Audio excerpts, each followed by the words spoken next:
اللہ السمیع العلیم من الشیطان اللعین الرجیم بسم اللہ الرحمن الرحیم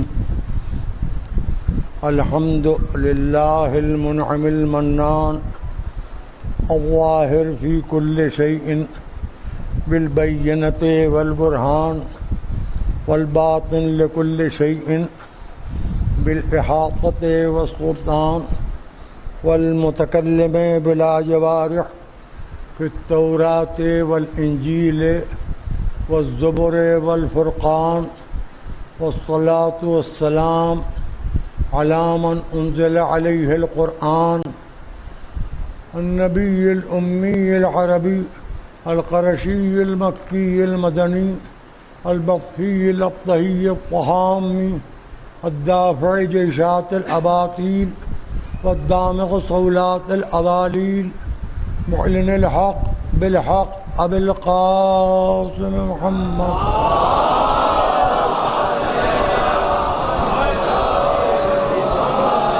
وعلى أهل بيته الطيبين الطاهرين المعصومين المظلومين الذين أذهب الله عنهم الرجس وطهرهم تطهيرا.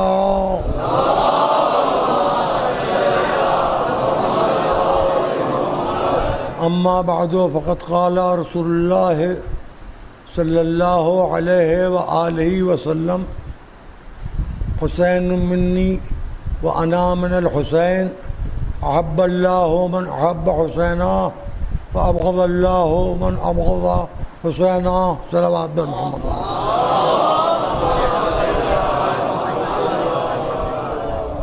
حضرات، منیت رسول حسین کے موضوع پر یہ تیسری گفتگو ہے اور الفاظ وحی پناہ رسالت کی تلاوت کا شرف حاصل کیا جا رہا ہے. جن لفظوں کے ترجمے کو، مطلب کو، مفہوم کو، نیت کو، ارادے کو، کیفیت کو، جذبے کو، خلوص کو، رابطے کو، تعلق کو پیدائشی طور پر رسول کا چاہنے والا حسینی اچھی طرح جانتا ہے. آج ایک اچھی بات یہ ہوئی کہ چینل کا نام نہیں لوں گا، بہرحال چینل تو بہت سے ہیں، تو چینل بدل کے میں دیکھا کرتا ہوں. کچھ دیر پہلے کی بات ہے، تقریباً یہ شیعہ کالج کی میں سید الملت حال میں یہ بات آصف نے مجلس ختم کی. اس کے بعد میں نے چینل بدلا تو اس کے اوپر اس چینل پر میں اصل میں یہ چیک کر رہا ہوں تیسویں ذی الحجہ سے لے کے اس وقت تک کہ اس چینل پر کہیں سے غلطی سے حسین کا نام آتا ہے کہ نہیں. بس میں یہ چیک کر رہا ہوں. آج اس میں لکھنؤ سے سوال کیا گیا کہ کیا سیدنا حسین رضی اللہ تعالی عنہ کا جنم دیوس منانا جائز ہے کہ ناجائز ہے، منایا جا سکتا ہے؟ یہ سوال تھا. یہ جائز ناجائز یہ لفظ میرے. جواب یہ دیا گیا کہ حضرت نے اور صحابہ کرام نے کبھی کسی کا جنم دیوس نہیں منایا، اور جو کام رسول اللہ نے اور صحابہ نے نہیں کیا وہ کام نہیں کرنا چاہیے، حرام ہے. تو رسول اور صحابہ کبھی ٹی وی پر نہیں آئے.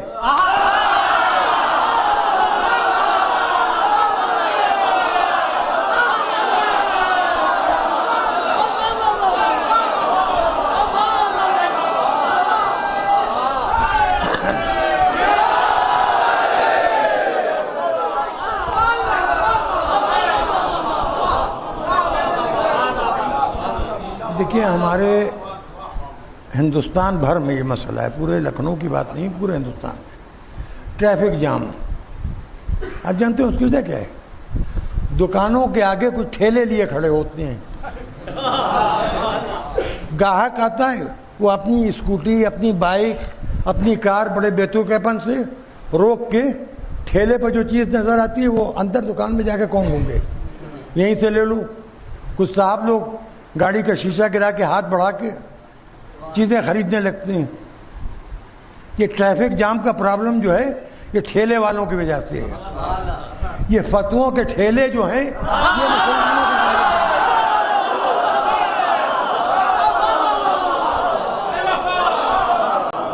یہ فتوے، یہ حرام ہے، وہ حرام ہے، وہ حرام ہے۔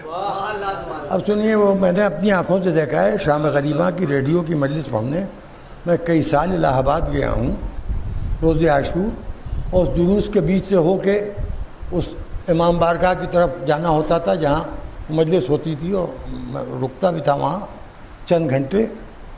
تو وہ جو جلوس ہوتا تھا اس میں کوہنیوں تک کے عورتیں چوڑیاں پہنے ہوئے، بندے لٹک رہے ہیں، بچے گود میں، دمبالے دار کاجل لگا ہوا ہے، ناک چھوڑتے رہے، غبارہ ہاتھ میں، لیا لیے ہوئے، دو کے ہاتھ ابا پکڑے، 7-8 سے کم تو ہو ہی نہیں سکتے۔ ہاں بلکہ اچھا بیویاں بھی ماشاءاللہ اتنی شاندار ہیں کہ جھول والے بچے نہ دیں تو حضرت عائشہ خفا ہو جائیں گی۔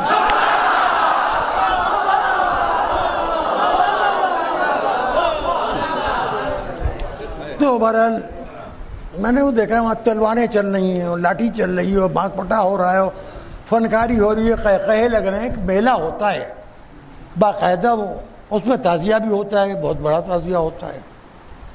اس میں کہا جاتا ہے صاحب فلاں بھی تعزیہ داری کرتے ہیں، فلاں بھی تعزیہ داری کرتے ہیں۔ کہ بھیا نماز تو چور بھی پڑھتا ہے مسجد میں جوتے چرانے کے لیے، کس نیت سے کون کہاں ہے یہ دیکھا جائے گا۔ رسول کی امت میں ہے، رسول اپنے نواسے کے ہونے والے غم پہ ہونے سے پہلے غم زدہ ہیں، اور رسول کو نواسے کا پرسہ نہیں دے رہے، بچے کے لیے کھلونے خرید رہے ہیں۔ ہمارے جلوس الگ قسم کے ہیں۔ ہماری سب سے بڑی پہچان یہ خدا ہمیشہ تا قیامت ہر بلا، ہر آفت، ہر مصیبت سے غم حسین کے علاوہ ہر غم سے محفوظ رکھے۔ ہمارے یہاں سہاگنیں چوڑیاں توڑ دیتی ہیں، زیور پہننا چھوڑ دیتی ہیں، جن کی گود میں بچے ہوتے ہیں، جن کے ساتھ ان کا شوہر ہوتا ہے، ان بیبیوں کی، ان بیٹیوں کی بھی ہاتھوں میں چوڑی نام کی کوئی چیز نہیں ہوتی۔ البتہ اس کی جگہ ہتھکڑی آ جاتی ہے یا منت کا کلاوہ آ جاتا ہے۔ ہمارے ہاں سب سے اہم چیز سہاگ کی علامت جس کو مانا جاتا ہے وہ ختم کر دی جاتی ہے، سہاگ بڑھا دیا جاتا ہے، دوبارہ سہاگن بنتی ہیں مگر جناب زہرا کی خوشنودی کو دیکھ کے۔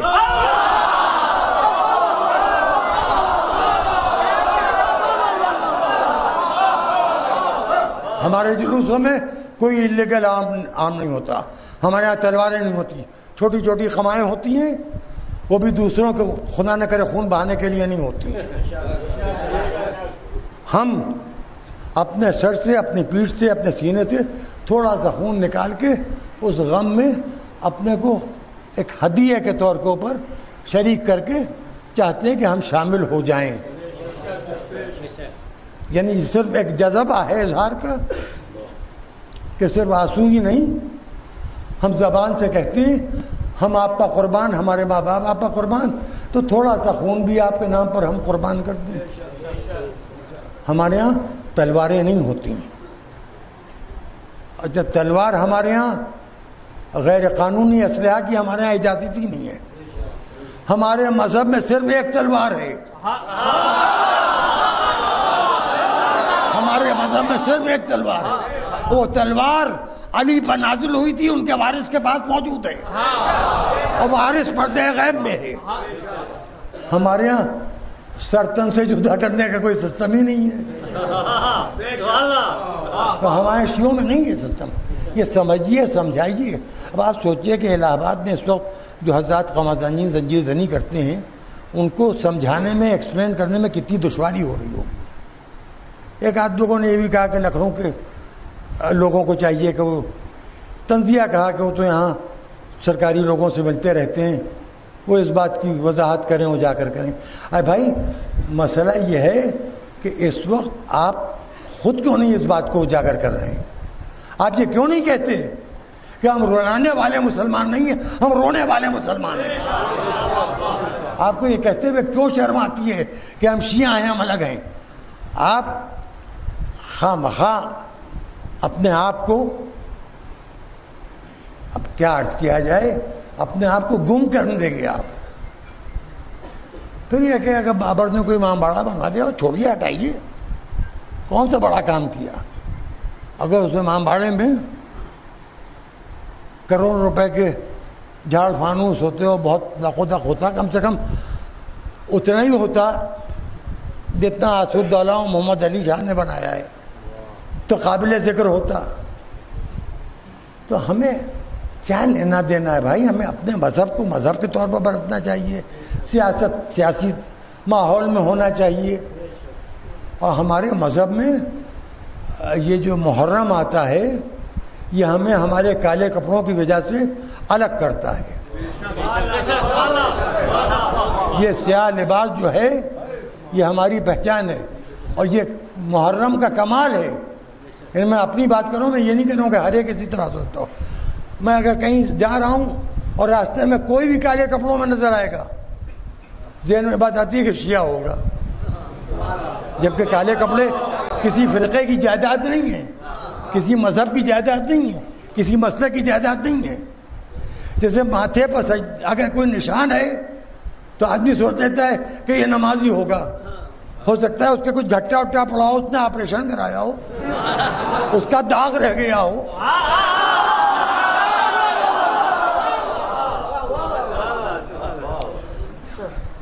جب داڑھی لیجیے، پہلے یہ کہ وہ ہوا کرتا تھا کبھی مجلسوں میں نوجوانوں پر تبلیغ کی ہے کہ داڑھی رکھنا واجب ہے، داڑھی رکھنا.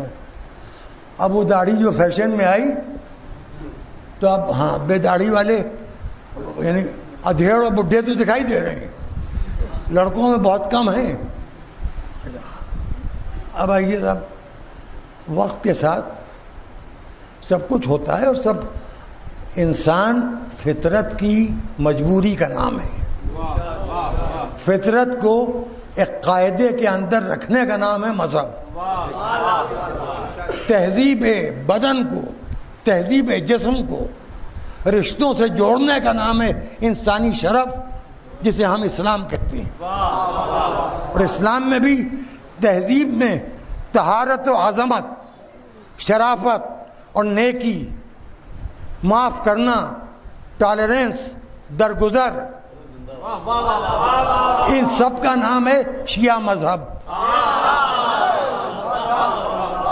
اگر کسی نے ہمارے ساتھ برا سلوک کیا ہے تو ہم اس کے ساتھ برا سلوک نہیں کریں گے. ہم اس کی کمپلینٹ پولیس میں کریں گے، ہم اس پر کیس کریں گے، ہم عدالت میں جائیں گے. عدالت کا فیصلہ ہمارے فیور میں ہوا تو اچھا ہے، اگر ہمارے خلاف ہو گیا تو سر جھکائے چلے آئیں گے، کوئی لڑائی جھگڑا نہیں کریں گے. ہمارا فیشن صبر ہے، ہمارا فیشن ٹالرنس ہے، ہمارا فیشن دوسروں کا شکر گزار ہونا ہے. ہاں یہ ضرور ہے کہ ہم میں ایک بہت بڑی کمی ہے، وہ ہماری کمی کہہ لیجئے یا کمزوری کہہ لیجئے. جو ہمارے سامنے علی و حسین کا نام لینے لگتا ہے ہم اس پر گرویدہ ہو جاتے ہیں، چاہے وہ کسی بھی مذہب کا ہو. اگر کوئی یہ کہتا ہے کہ ہم علی کے چاہنے والے ہیں، ہمیں اس سے محبت ہو جاتی ہے. کوئی کہتا ہے ہم بھی کربلا کے غم کو سمجھتے ہیں. کوئی ہندو شاعر ہو، کوئی جینی شاعر ہو، کوئی سکھ شاعر ہو، اگر اس نے 2 شعر حسین کے لیے کہہ دیے ہیں تو ہمیں وہ اچھا لگنے لگتا ہے. ہم پھر یہ نہیں دیکھتے کہ اس کے ماتھے پر تلک کا نشان ہے یا اس کے سر پر پگڑی ہے یا وہ عیسائی ہے، کرسچین ہے. ہم تو دیکھتے ہیں کہ ہمارے حسین کا چاہنے والا ہے. ایک طرح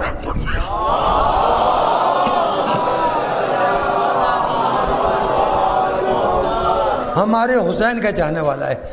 جو ہمارے حسین کا چاہنے والا ہوتا ہے تھوڑی دیر کے لیے صحیح ہمیں اس سے محبت ہو جاتی ہے. ہماری محبت کا معیار یہ کہ جو علی کو چاہے، جو حسین کو چاہے، ہم اس سے محبت کرنے لگتے ہیں. اس کا مذہب کیا ہے، مسئلہ کیا ہے، ہمیں اس سے فرق نہیں پڑتا. ہاں یہ ضرور ہے کہ ہم ایسے لوگوں سے بہت ڈرتے ہیں کہ جو باقاعدہ اللہ کو جانتے ہیں، رسول کو جانتے ہیں، علی کو ان کے حق سمجھ جانتے ہیں، سیدہ کے قاتل کو جانتے ہیں، حسن کے زہر دینے والے کو جانتے ہیں، حسین پر ظلم کرنے والے کو جانتے ہیں، لیکن اگر اور مگر کی مصلحتوں میں لپٹ کے ان کی یزیدیت پھڑپڑانے لگتی ہے جیسے ہی محرم کا چاند نمودار ہوتا ہے.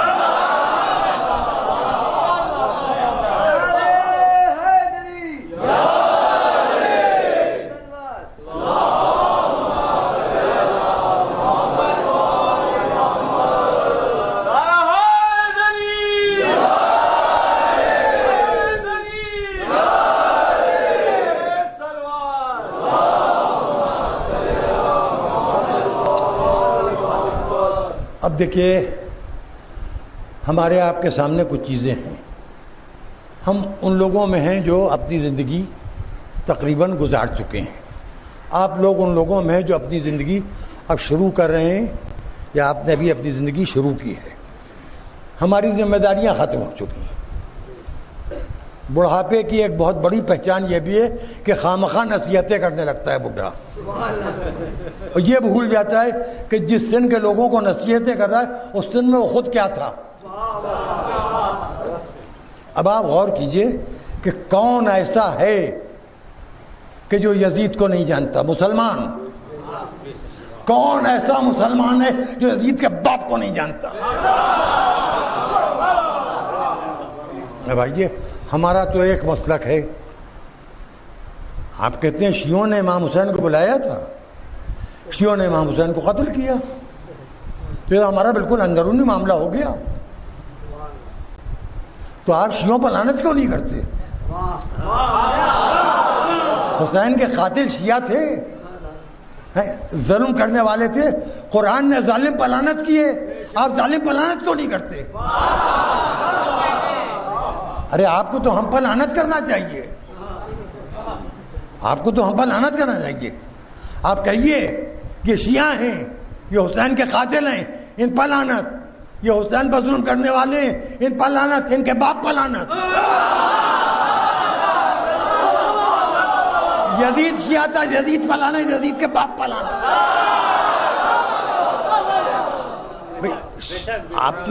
ہم آپ سے خود کہہ رہے ہیں کہ آپ شیعوں پر لعنت کیجیے، لیکن یہ سوچ لیجئے گا کہ یہ عثمان کے شیعہ ہیں کہ علی کے شیعہ ہیں.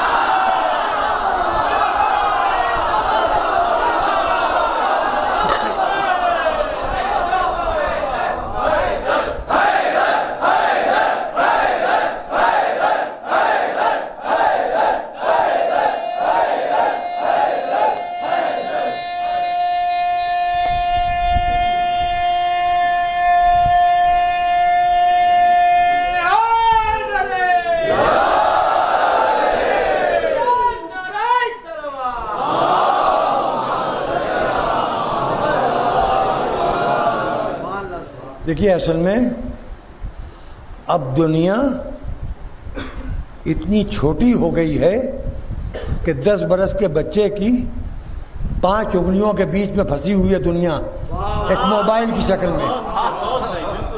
10 برس کے بچے کی 5 انگلیوں میں، حالانکہ انگلیاں 4 ہی ہوتی ہیں، انگوٹھے کو ملا کے 5 انگلیاں کہی جاتی ہیں، اور سب کہتے ہیں 5 انگلیاں برابر نہیں ہوتی. کوئی یہ نہیں کہتا کہ 4 انگلیاں برابر نہیں ہوتی. انگوٹھا الگ کی چیز ہے. انگوٹھا اپنا دستخط نہ کرنے والے کو نشان لگانے کے لیے چاہیے ہوتا ہے. اب تو انگوٹھے کا نشان دستخط کے بعد بھی لگوایا جاتا ہے، کیونکہ انگوٹھے کے نشان سے پہچان لیا جاتا ہے. انگوٹھے کے نشان سے پہچان لیا جاتا ہے. تو یہ 5 بغیر انگوٹھے کے مکمل نہیں ہوتے. اور اب اس کو کیا کیا جائے کہ محرم آتے ہی میں یہ دیکھ رہا ہوں کہ جیسے وقت گزر رہا ہے، ماشاءاللہ عزا میں اضافہ ہو رہا ہے، عزاداروں میں اضافہ ہو رہا ہے، اہتمام اعضاء میں اضافہ ہو رہا ہے. اور بھئی مجھے کم سے کم اپنا ذاتی تجربہ یہ کہ خدا رکھے ہمارے نوجوان باقاعدہ عزادار اور سوگوار ہیں. اور عبادت کی طرف بھی رجحان زیادہ سے زیادہ بڑھتا جا رہا ہے۔ اس کا ثبوت میرے پاس یہ کہ میرے لڑکپن میں محلے کے کچھ بزرگ شعبان کے مہینے میں چندہ کر رہے ہوتے تھے، نئی چٹائیاں مسجد کے لیے خریدی جاتی نہیں، کچھ مٹی کے بدنے خریدے جاتے تھے، پھر اس کے بعد مسجدوں میں پنکھے لگنے لگے، ان پنکھوں کے ہر پر کے اوپر دینے والے کا یا دینے والے کے والدین کا نام لکھا ہوتا تھا، یہ سوچے بغیر کہ جب پنکھا چلے گا تو کچھ نہیں دکھائی دے گا۔ اور خدا رکھ کے اے سی عزا خانے بن رہے ہیں نئے نئے۔ اب جیسے یہ خدا اپنے حفظ و امان میں رکھے اور طول عمر عطا کرے اور ان کے جذبہ خیر میں اضافہ کرے، ڈاکٹر اسد عباس صاحب نے اپنا گھر بنایا سجاد باغ میں، اوپر ایک عزا خانہ بنایا، والدہ مرحومہ ان کے نام سے عزا خانہ قائمہ خاتون، اور اس عزا خانے کو انہوں نے سجاد باغ کالونی کے رہنے والے سب لوگوں کے لیے عام کر دیا کہ جو چاہے اپنے آگے مجلس کرے، محفل کرے، شب بیداری کرے، نظر و نیاز کرے، کیونکہ چھوٹے چھوٹے بینگلو ہیں، یہ کچھ فلیٹس میں رہنے والے ہیں، ان کو عزاداری میں دشواری ہو رہی تھی، ان کا لو ہم اپنا گھر سب کے لیے وقف کیے بغیر دیے دیتے ہیں۔ وقف وہ کرتا ہے جو خود حسین کے لیے وقت پیدا نہ ہو، وہ خود تو پیدائشی طور پر وقت ہے۔ اب دیکھیں اس کا فائدہ کیا ہوا، ہمارے ملک کی آزادی کے 75 سال کا جشن اسی اگست کے مہینے میں بہت شدت سے ہو رہا ہے۔ چنانچہ دوردرشن کی مجلس شام غریبہ کے سلسلے میں جو دوردرشن لکھنؤ کے اسٹوڈیو میں ریکارڈ ہوتی تھی، ایک مسئلہ بنا ہوا تھا۔ آخر میں وہ مسئلہ اس طرح حل ہوا کہ کل شیعہ کالج سید الملت حال کی مجلس پہنچنے کے بعد عزا خانہ قائمہ خاتون یعنی ڈاکٹر اسد عباس صاحب کے گھر میں جو عزا خانہ ہے، وہاں شام غریبہ کی مجلس کی ریکارڈنگ ہوگی، اس میں آپ حضرات پہنچیے گا، قاری حسن عباس صاحب تلاوت کریں گے، عباس ناصر سعید مرتضیٰ ناصر سعید سلام پیش کریں گے، عباس ناصر سعید مجلس پڑھیں گے، اور اتنا زیادہ وقت بھی نہیں لگے گا جتنا آپ کو دوردرشن پر لگتا ہے، اور اتنی دور بھی نہیں جانا پڑے گا۔ اور سجاد باغ کالونی کے لوگوں کو تو اپنے گھر سے نکل کے اس گھر میں چلے جانا ہے۔ میں یہ سمجھتا ہوں یہ بھی ایک اچھا ہو گیا کہ برسات کے موسم میں اتنی دور ٹی وی سینٹر آنا جانا دور دراز کے لوگوں کے لیے مسئلہ تھا، کیونکہ سب سے بڑا مسئلہ پارکنگ وغیرہ کا ہو جاتا ہے۔ یہاں یہ سب مسائل حل ہوئے جا رہے ہیں۔ وہ مجلس اس وقت وہاں ریکارڈ ہو رہی ہوگی، یہاں میں پڑھ رہا ہوں گا، تو جس کو وہاں جانا ہے وہاں چلا جائے، کیونکہ بہرحال اس میں آپ کا ہونا اس لیے ضروری ہے کہ دوردرشن ساری دنیا میں دیکھا جاتا ہے، اور یہ معلوم ہونا چاہیے کہ مودی کی حکومت سے کسی کو کوئی شکوہ ہو میں نہیں کہہ سکتا، لیکن ہمیں غم حسین کے سلسلے میں آزادی ہے۔ مودی ہیں، ضیاء الحق نہیں ہیں۔ اب وہ اچھے ہیں یا برے ہیں میں اس کا کوئی کمنٹ نہیں کرنا چاہتا، لیکن ان کو حسین کے ماتمداروں سے نفرت نہیں ہے۔ تو یہ میسج بھی جاننا ضروری ہے کہ ہندوستان میں بمقابل اسلامی ملکوں کے ہم شیعہ عزاداری کے سلسلے میں آزاد ہیں۔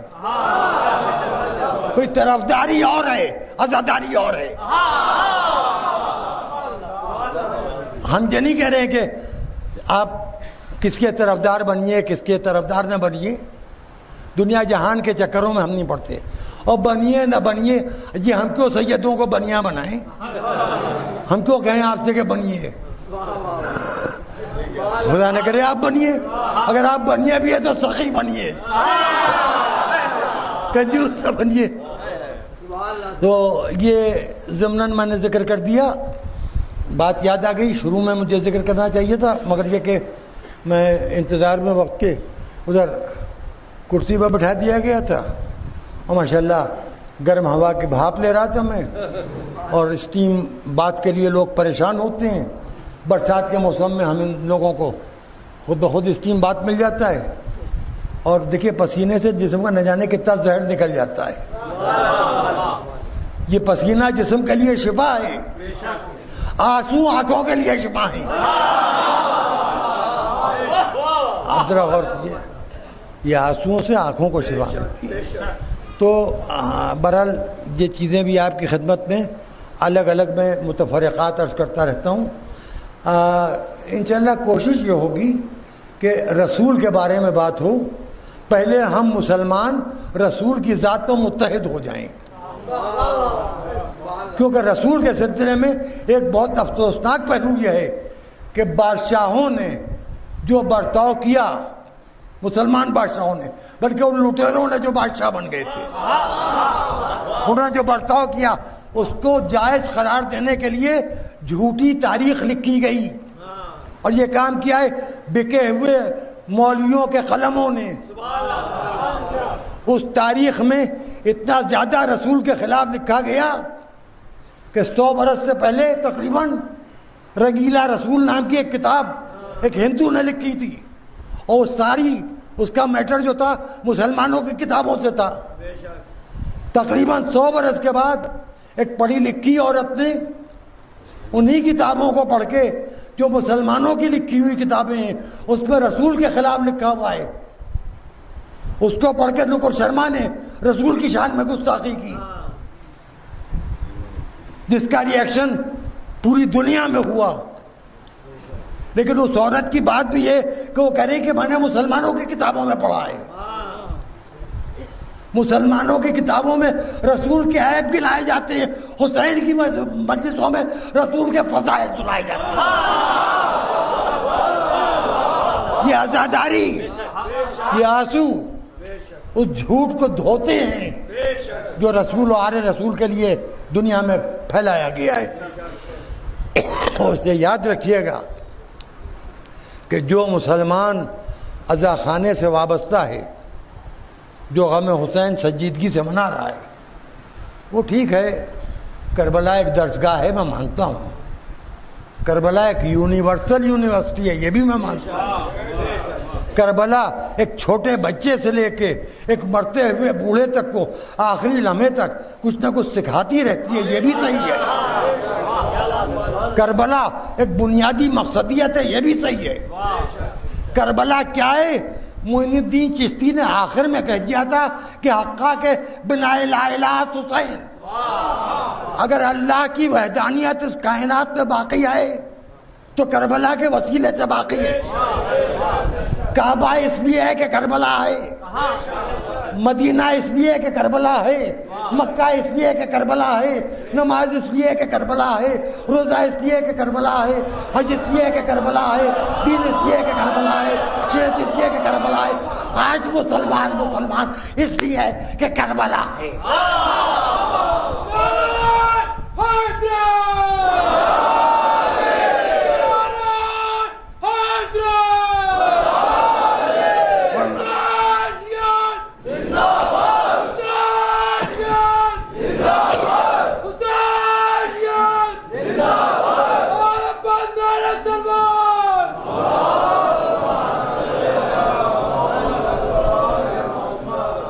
آپ یہ غور کیجئے کہ آج کلمہ کیا ہوتا اگر یزید کی بات چل جاتی.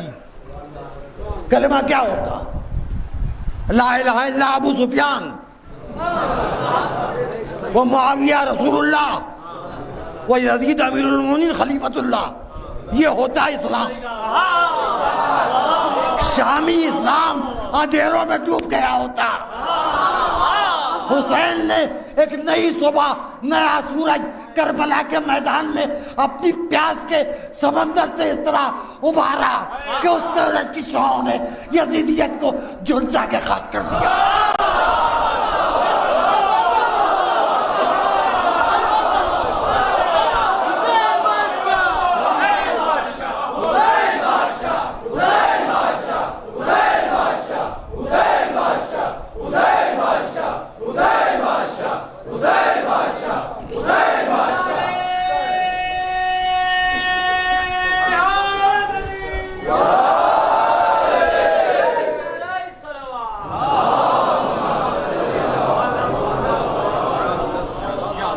دیکھیے، دین محمد انسانیت پر احسان ہے.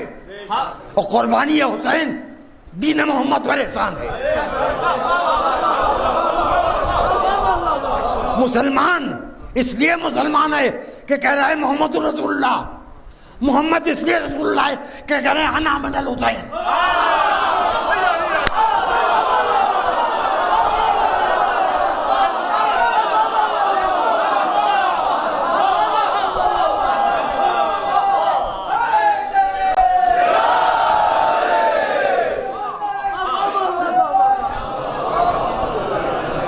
جس کے اتنے چاہنے والے تھے اس نے یہ کیوں نہیں کہا کہ انا من اصحابی، مجھے میرے اصحاب سے پہچانو. ہائے ہائے ہائے، مجھے جو کہنا تھا وہ میں کہہ گیا. اور جن کے دل میں چھپی ہے وہ جانے اور ان کا کلیجہ جانے. ان کی راتوں کی نیندیں ان کا خدا ہی حافظ ہے. ایسے برگزیدہ اصحاب کے ہوتے ہوئے، ایسے مقدس اصحاب کے ہوتے ہوئے، ایسے پہنچے ہوئے اصحاب کے ہوتے ہوئے، ایسے صاحبان تقوی اصحاب کے ہوتے ہوئے، ایسے نمازی اصحاب کے ہوتے ہوئے، ایسے روزہ دار اصحاب کے ہوتے ہوئے، ایسے حاجی اصحاب کے ہوتے ہوئے، ایسے مال زکوٰۃ کو ادھر ادھر کرنے والے اصحاب کے ہوتے ہوئے،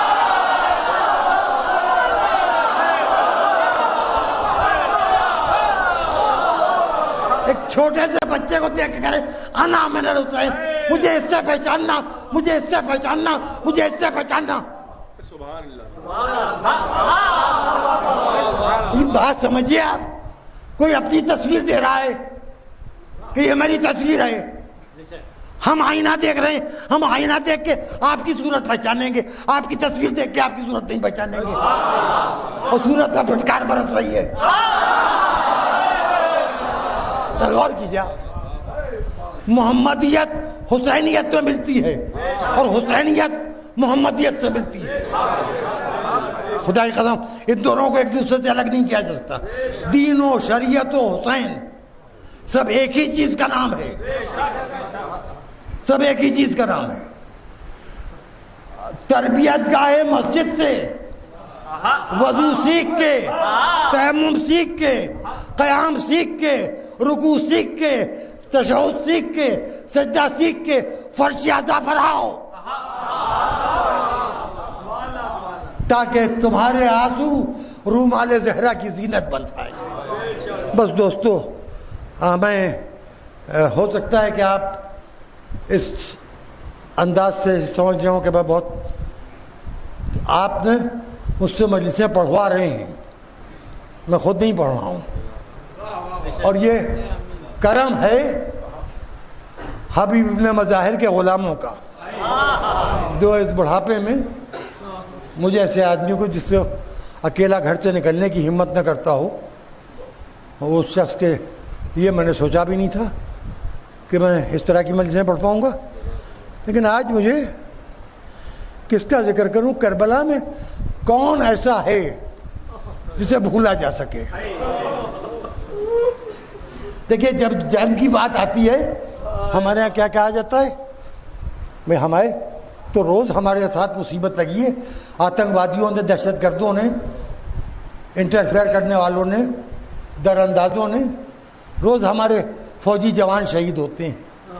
لیکن ہیڈنگ کیا آتی ہے اخبار میں؟ آج فلاں جگہ فوجی جوان شہید ہو گئے. شہادت کے لیے جوانی کی شرط ہے. دیکھیے، بڑی نازک سی بات میں کہہ رہا ہوں. پولیس کے جوانوں نے ماحول سدھار دیا. محکمہ پولیس، اس کے لیے بھی جوانی کی شرط ہے. لیکن آپ دیکھیں کربلا میں بچوں نے وہ کام کیے ہیں جو دوسرے موقعوں کے اوپر اسلام کی تاریخ میں جوانوں سے ناممکن تھے، بزرگوں سے ناممکن تھے.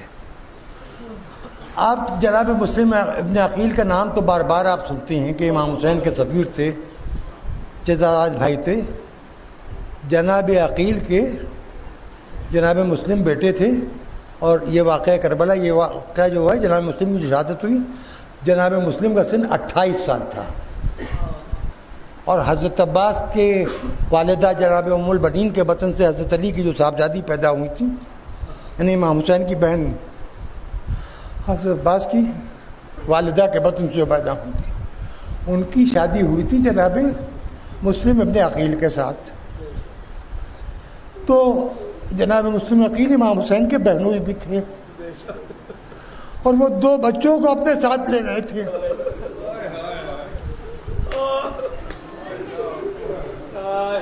یہ جب گئے ہیں کوفے کی طرف تو 2 بچے بھی ساتھ تھے۔ دیکھیے، اگر بحیثیت سپاہی جا رہے ہوتے مسلم تو اپنے ساتھ کئی جوانوں کو لے کے جاتے، امن حسین کے پیغمبر بن کے جا رہے تھے، پیغام حسین کے سفیر بن کے جا رہے تھے، لہذا 2 معصوم بچوں کو جن کا سن 9 اور 11 برس بتایا جاتا ہے۔ بعض لوگوں نے 10 اور 8 سال لکھا ہے، بعض لوگوں نے زیادہ سے زیادہ بڑے بیٹے کا سن 12 سال اور کم سے کم 8 سال بتایا جاتا ہے۔ بہرحال بچے تھے، باپ قتل ہو گیا، ان بچوں کو ایک تہہ خانے میں قید کر دیا گیا۔ 24 گھنٹے میں 2 سوکھی ہوئی روٹیاں اور 2 پانی کے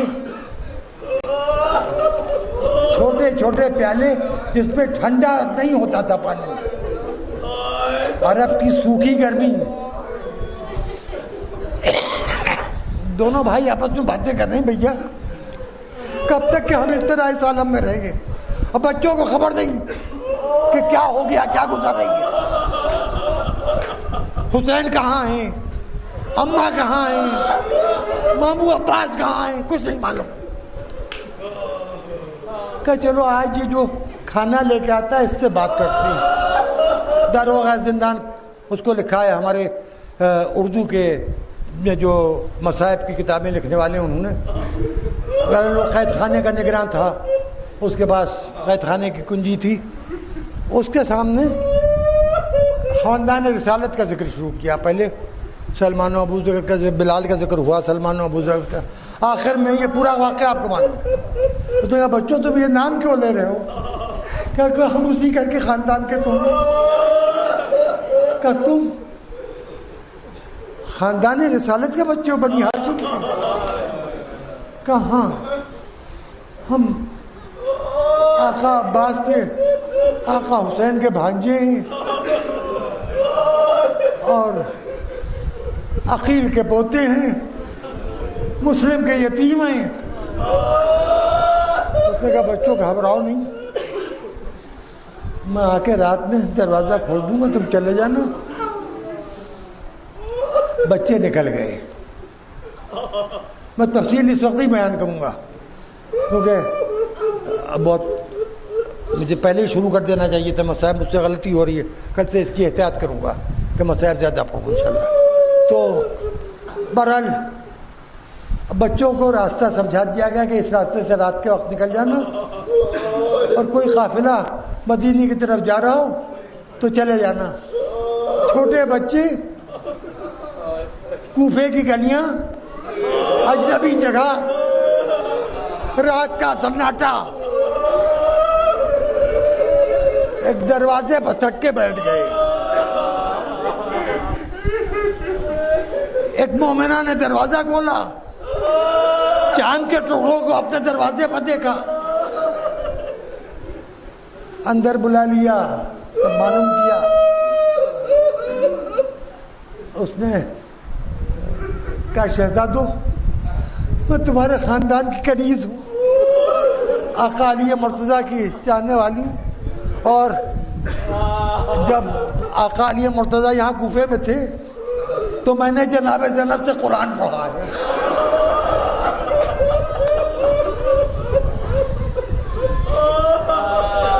آج جو میرا قرآن صحیح ہے تو تمہارے گھرانے کی وجہ سے۔ اس نے کھانا کھلایا، بچوں کو پانی پلایا، آرام دہ بستر لگا کے، پتھریلے نکیلے پتھروں پر سونے والے عباس کے بھانجوں کو عرصے کے بعد سقائے سکینہ کے بھانجوں کو ٹھنڈا پانی ملا، گہری نیند آ گئی۔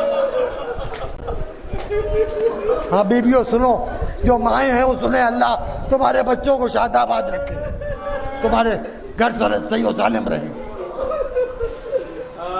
ایک مرتبہ حارث ملعون گھر میں داخل ہوا، زوجہ نے کہا اتنی دیر سے کہا تھا کہ مسلم ابن عقیل کے دونوں بچے قید خانے سے نکل گئے ہیں، میں ان کو ڈھونڈ رہا تھا، 500 درہم انعام ہے۔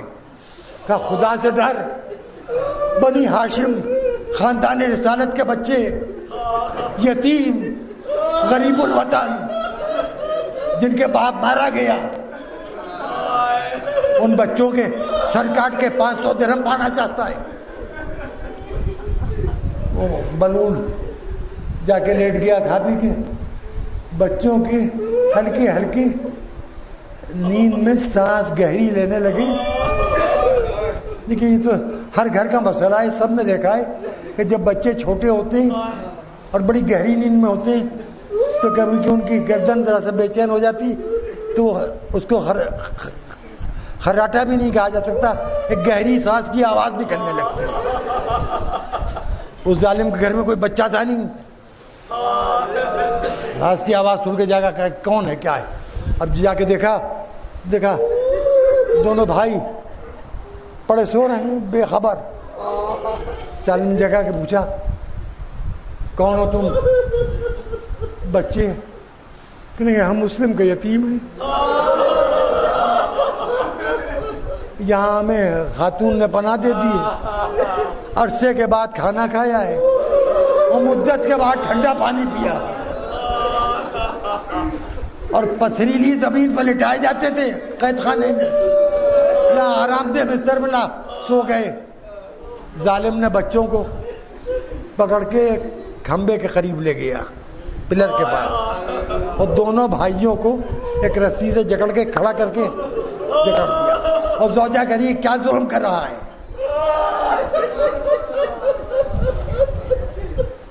اور بچے ہیں کہ چپ ہے، عجیب کیفیت ہے۔ صبح فرات کے جو زیارت کو جا چکے ہیں انشاءاللہ وہ پڑھ جائیں، جو نہیں گئے ہو جائیں، اور جائیے گا تو آپ یتیمان مسلم ابن عقیل کی خبروں پر ضرور جائیے گا۔ دو چھوٹے چھوٹے ذریعے ہیں، دو چھوٹے چھوٹے گنبد ہیں، اور وہاں جا کے جب احساس ہوتا ہے ایسا لگتا ہے کہ بچے ابھی ابھی دفن ہوئے ہیں۔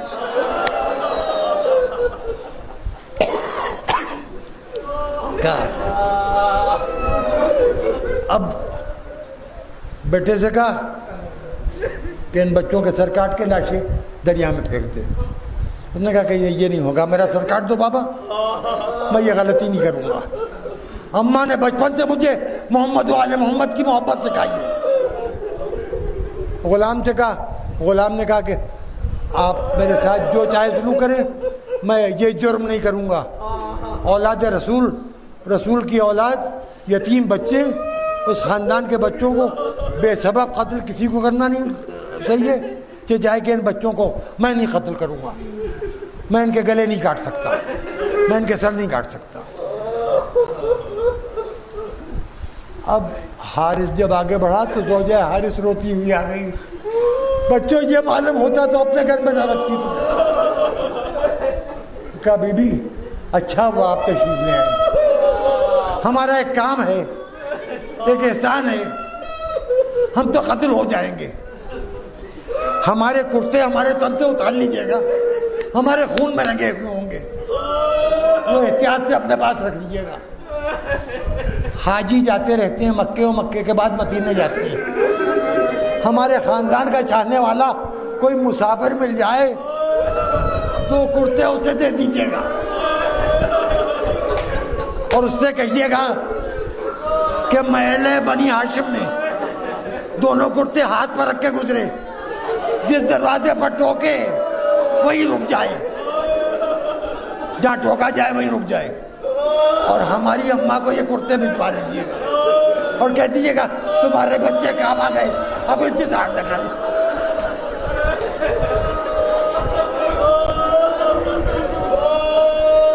اب انتظار نہ کرنا۔ مومنہ نے بچے خون میں رنگ کے کرتے بچوں کے خون میں رنگ لیے۔ ایک بھائی کو قتل کے لاش فرات میں پھینکی، لاش پانی پر رکی رہی۔ دوسرے بھائی کو قتل کے لاش پھینکی، ایک بھائی کی لاش دوسرے بھائی کی لاش کے قریب گئی اور دونوں لاشیں ایک دوسرے سے لپٹ کے فرات کے ساحل کے اوپر رک گئی۔ تھوڑا سا آگے بڑھی، پھر کسی کی نظر پڑی، اس نے لاشیں نکالی، بچوں کو دفن کیا۔ اب حج کا موسم قریب آیا۔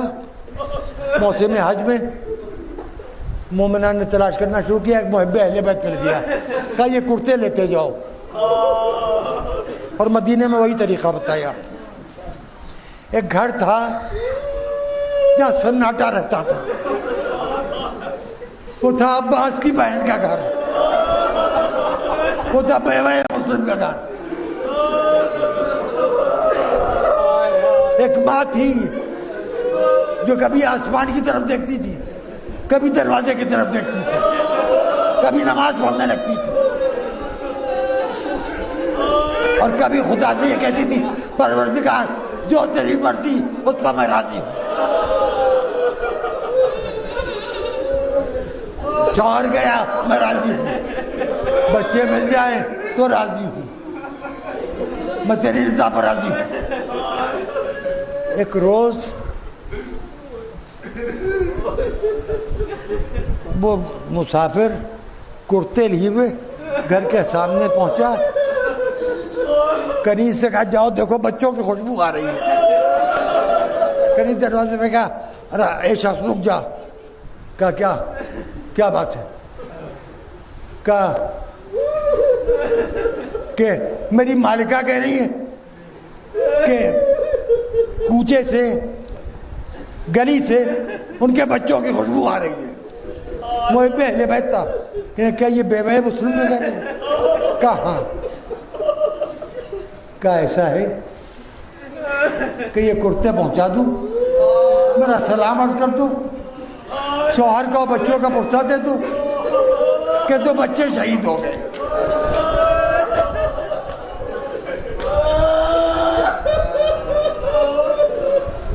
عباس کی بہن ہے،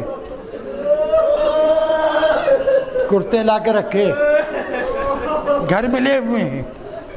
جناب زینب سے کہا میرے بچوں کے کرتے آئے ہیں، بیویوں سے کہیے آئیں مجھے پرسہ دیں۔ ساری بیوی آ کے بیٹھی، بس مسجد مکمل ہو رہی ہے، انشاءاللہ بہت روئیں گے۔ سب بیوی آ کے بیٹھی، ایک مرتبہ جناب رباب سامنے آ کے بیٹھ گئی۔ زوجہ مسلم ابن عقیل اپنی جگہ سے اٹھی، کرتے اٹھائے، حجرے میں گئی، صندوقچے میں رکھ دیے، واپس آئیں، کہا بیویوں آپ کو بہت شکریہ، میں اپنے بچوں کا پرسہ نہیں لوں گی۔ کہا ہم پرسہ دینے آئے ہیں۔ ارے پرسہ لیجیے۔ کہا پرسہ نہیں لوں گی، مجھے شرم آ رہی ہے۔ کہا کس بات کی شرم؟ کہا یہ بیوی رباب سامنے بیٹھی ہے، ان کا 6 مہینے کا بچہ کربلا میں چولہا جل گیا، 4 برس کی بچی اس کے خاوند ان کا کتا بن گیا۔